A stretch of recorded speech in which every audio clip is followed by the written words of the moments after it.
nibyo haravugwa byinshi ariko reka dufate uyu mwanya nka Region Info ndetse n'abatanu mu kazi mwese dushyireho umucyo kuri aya makuru ari guturuka mu mujyi wa Goma kuri tariki ya 22 ukwezi kwa 12 umwaka w'ibihumbi 2024. Mwigire hino dufate aka kanya kabisa tubashe kuba twashira umucyo kuri ibi biri kuvuga mu mujyi wa Goma dereko ngo ibintu byongeye kuba byaba isibaniro, ibintu byongeye kuba byaba imidugararo, byongeye kumyivumbagatanyo byandi isura. Ibi biri guterwa n'iki? Ukuri kose ngiye kuba nagushyira hagaragara, we gusa ikintu usabwa nta kindi ni ikintu kimwe no gukanda subscribe. Niba waramaze kubikora icara witurize wicecekere wumve ko mu byukuri ubu tugiye kuba twajya muri analyse z'umujyi wa Goma kuri update ziri guturukayo. Hari abavuze bati yaba ari urugamba rushya, abandi bati sibyo ni ibiki turi kumva ko Goma bitoroshye.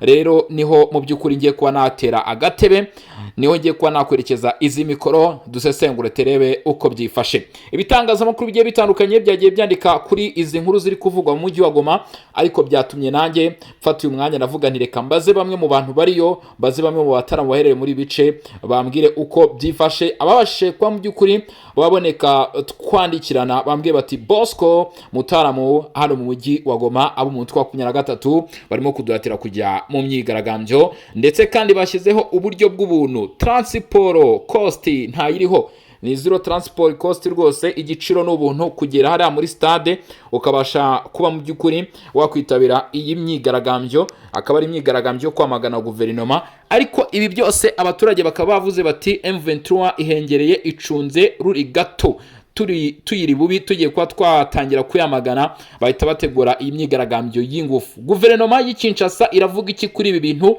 Ubutegetsi bwa leta ya Repubulika ya Demokarasi ya Kongo ntabwo bwigeze buripfana cyangwa se ngo buceceke, bukaba bumaze gutangaza ko ibiri kuba mu mujyi wa Goma mu byukuri ari ibikorwa byo guhotera uburenganzira bw'ikiremwa muntu kandi bikwiye kuba byahagarikwa, ndetse bemeza ko inyeshyamba zo mutwe 23 zirimo zirahatira abaturage kujya mu myigaragambyo yo kwamagana guverinoma. Murabizi nta kindi.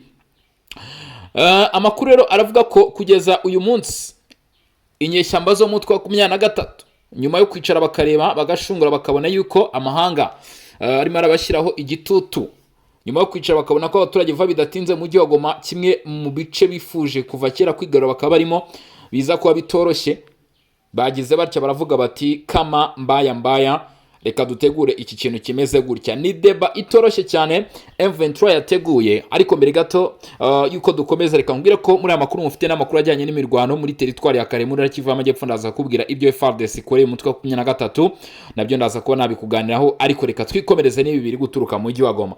Hanyuma rero uko ibintu byifashe cyangwa se uko ibintu bihagaze kugeza kuri uyu munota cyangwa se maginga yangaya, baravuga bati abaturage bashobora kuba bari gutegura imyigaragambyo ni nyuma y'uko ibiciro hariya mu mujyi wa Goma byarazamutse. Turu ya mbere byarazamutse, turu ya kabiri ibiciro byaramanutse, none n'abakiriya barabura.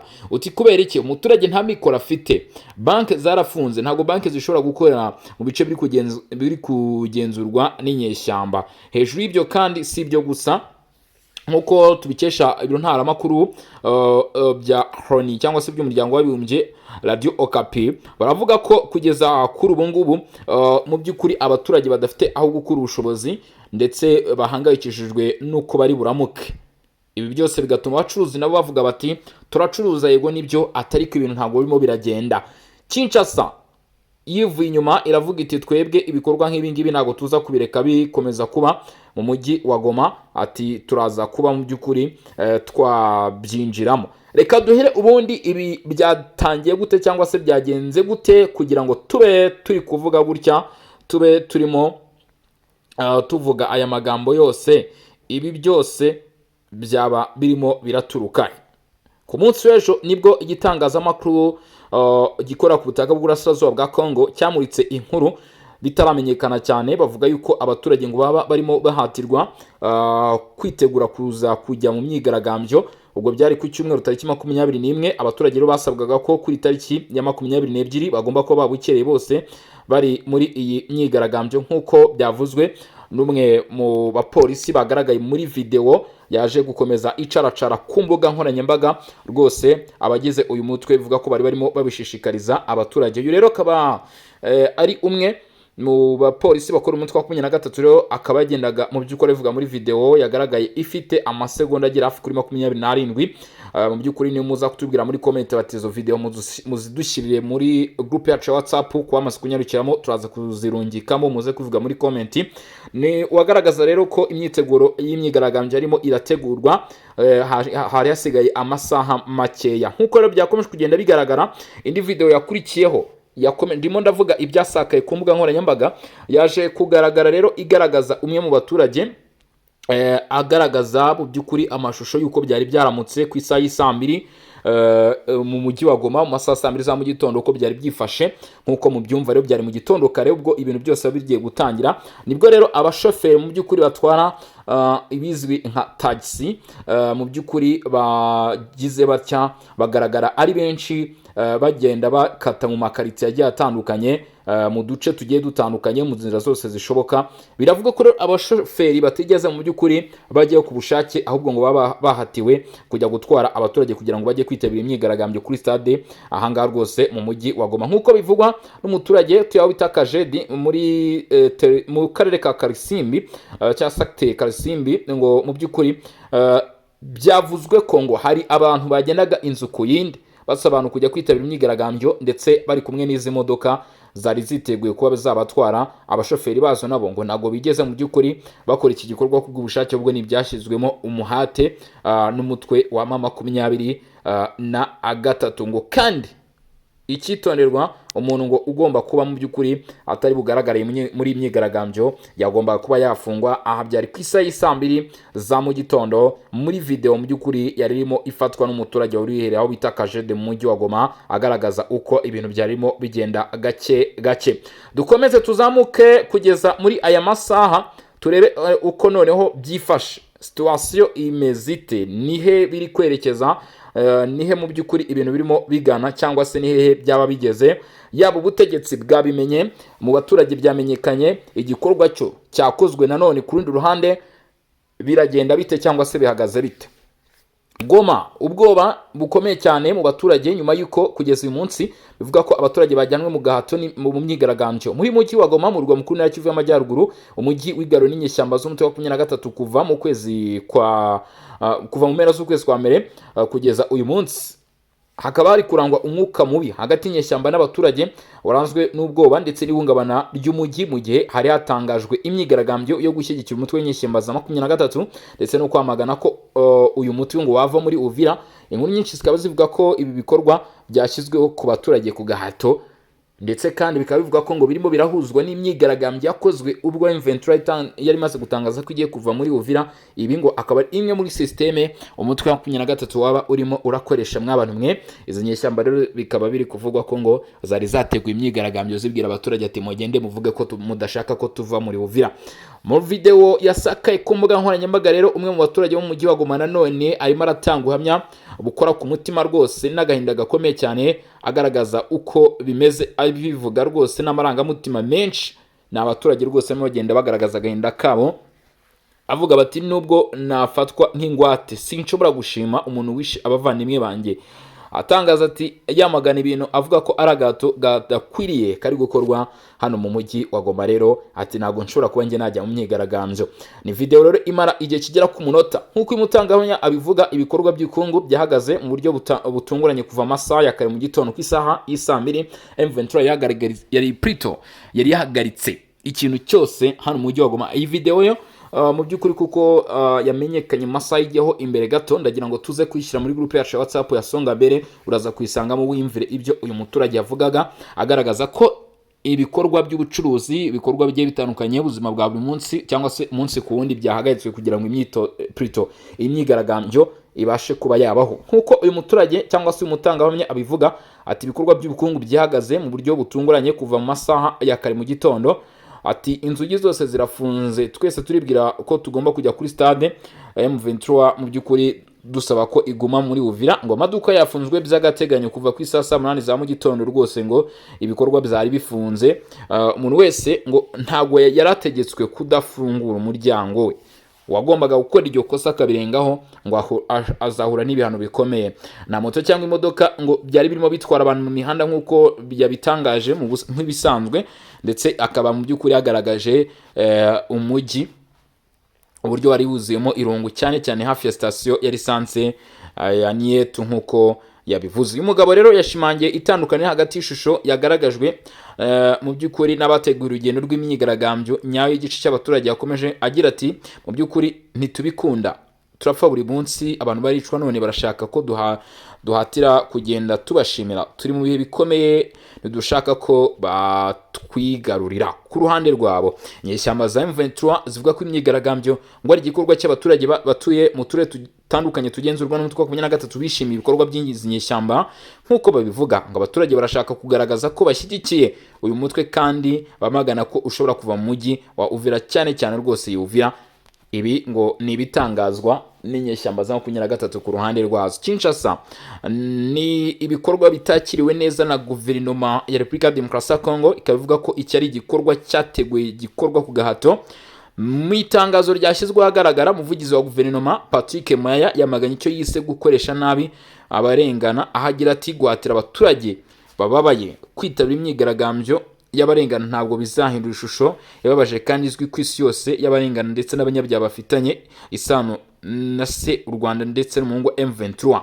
Aya ni amagambo yakoreshejwe na Patrick Muyaya agaruka ku biri kuba ku mujyi wa Goma, ndetse avuga ko ibyaba biri gukorwa byose, byaba biri gutegurwa byose bitazigera bihisha ishusho y'ibikorwa biri kubana ku butaka bw'uburasirazuba bwa Repubulika Iharanira Demokarasi ya Kongo. Uwo ni Patrick Muyaya, umuvugizi wa guverinoma ya Repubulika Iharanira Demokarasi ya Kongo, akaba na minisitiri w'itumanaho n'itangazamakuru. Dukomeza rero ku byo Kinshasa ikomeje kuvuga ati kuri guverinoma iyi mikorere igaragaza mu by'ukuri kuba abaturage bakura utabazi. Patrick Muyaya yongeyeho ati hari kubaho ukubitwa, gukoresha abantu ku gahato ndetse n'ubundi byo guhotera abaturage. Mu by'ukuri ati ibi ntabwo bizigera bihamya ukuri kandi ndakubwiza ukuri ko igihugu kizabirwanya. Ati umuriro w'abakunda igihugu uzabirwanya. Rero uwo ni Patrick Muyaya. Nakubwiye ntituragaruka ku cy'ubuyobozi buri kuvuga, turagaruka ku cy'umutwe wa 23 turi kuvuga, turagaruka ku cy'abaturage bari gutangaza, ndetse yo turareba mu by'ukuri n'amashusho. Amashusho uraza kubasha kuyasanga mu group yacu ya WhatsApp. Ibindi byinshi nababwiye ko muza kongeramo ko mu by'ukuri tugomba gukomeza kubashyira amashusho muri group yacu ya WhatsApp. Niba mushaka uko biri kugenda hano mu mujyi wa Goma, ndakubwiza ukuri umujyi wa Goma rwose urabona ko abantu benshi bifungiranye mu mazu, abandi bari mu ngo zabo nyine, abandi babashije kwerekezayo. Mu by'ukuri nakubwira ko situation yo itoroshye. Reka turebe icyo bitangazamakuru bigiye bitandukanye kuri ubutaka bw'Uburasirazuba bwa Repubulika ya Demokarasi ya Kongo noneho birimo biravuga ku bijyanye n'iyi myigaragambyo rero uko bimeze cyangwa se uko bihagaze kugeza uyu munsi tariki 22 mw'abantu mwe. Ati ibikorwa by'imibereho myiza n'ubukungu byakomeje guhagarara mu gitondo cyose kuri wa mbere tariki 22 Ukuboza mu mujyi wa Goma ndetse no mu gice kimwe cy'akarere ka Nyiragongo. Ibi byabaye nyuma y'urugendo rwitwaga urugendo rw'amahoro rwateguwe mu gitondo cya kare kuri uyu munsi n'inyeshyamba zo mu mutwe wa 23 mu duce twinshi. Muri imyigaragambyo imiryango igiye itandukanye yahagaritse ibikorwa byayo, amaduka ndetse za farumasi zakomeje gufungwa ku itegeko ry'inyeshyamba z'umutwe wa 23 ngo bohereje ingabo ndetse n'abashinzwe umutekano babo ku mihanda minini myinshi kugira ngo bacunge ko nta bikorwa bikomeza gukora cyangwa se nta muturage wasuzuguye ibikorwa byabo kugira ngo bakurikirane n'imyigaragambyo. Biravuga ko inyeshyamba zo mu mutwe wa 23 zasabye abaturage bo mu mijyi irimo Goma kugaragaza ko bashyigikiye umutwe w'inyeshyamba. Ubu bakaba bari ku gitutu cy'imiryango mpuzamahanga cyo kutava mu turere bari barigaruye nk'uko byasomwe mu bitambaro bitandukanye byari byatwawe na bamwe mu rubyiruko rwashowe muri iyi myigaragambyo. Ubutumwa bwo gushyigikira mama 23 mu kubohora abaturage imibaro ifitanye isano n'umutekano muke n'ubwicanyi bwatewe na FARDC na FDLR mu mijyi ndetse no mu midugudu nibyo byari byanditswe mu butumwa bwagaragajwe n'izi nyeshyamba kuri ibi byapa. Bamwe mu rubyiruko bemeye ko bitabiriye imyigaragambyo kubera ubwoba, abandi bavuga ko ari agahato.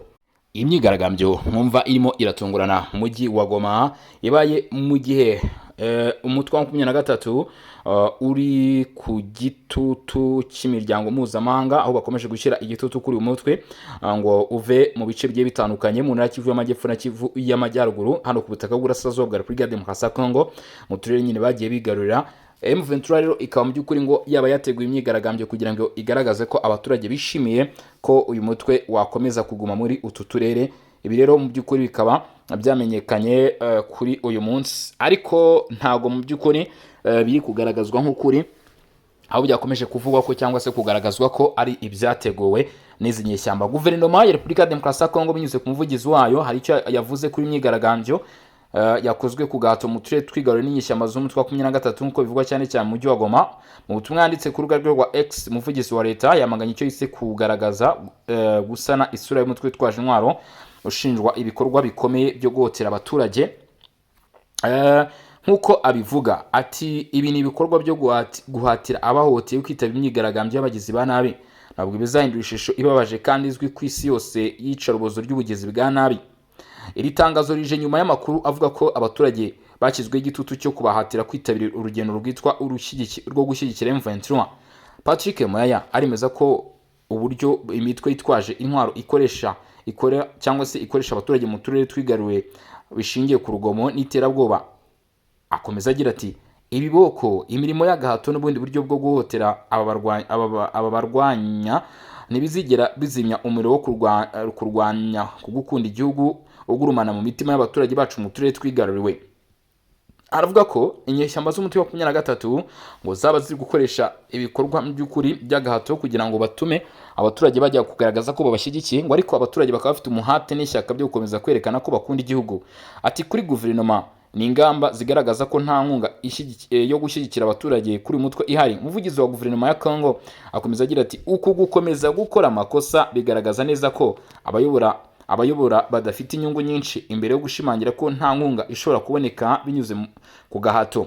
Umuvugizi yanagaragaje ko leta ishyigikiye abaturage bagizweho ingaruka n'ubu bwicanyi, aho agira ati ubufasha n'ubufatanye n'abaturage bacu b'intwari burahari, cyangwa se mu kugaragaza ko leta kugeza kuri ubu ngubu ishyigikiye ko izakomeza kubana n'abaturage mu gukumira ibikorwa nk'ibi ngibi bigiye bitandukanye. Imyigaragambyo rero ngo ikaba yateguwe mu rwego rwo kugaragaza cyangwa se gushimangira cyangwa se kwerekana ko mu by'ukuri abaturage bashyigikiye izi nyeshyamba zo mu mutwe wa M23 nk'uko birimo cyangwa se byakomeje kugenda bitangazwa. Hakaba rero hagikomeje kugenda hamenyekana amakuru agiye atandukanye aturuka mu bice bigiye bitandukanye uko imyigaragambyo iri kugenda igenda mw'abantu mwe, cyangwa se uko ibikorwa biri kugenda bigenda.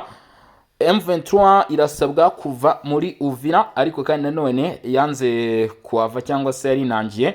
Ubu amakuru amwe aturuka yavuga ko uyu munsi wa none mu gitondo kuri tariki 22 humvikanye umuriro w'intwaro zikomeye cyane mu mujyi wa Uvira, aho bita Karundu, Mulongwe ndetse werekeza aho bita Kasenga.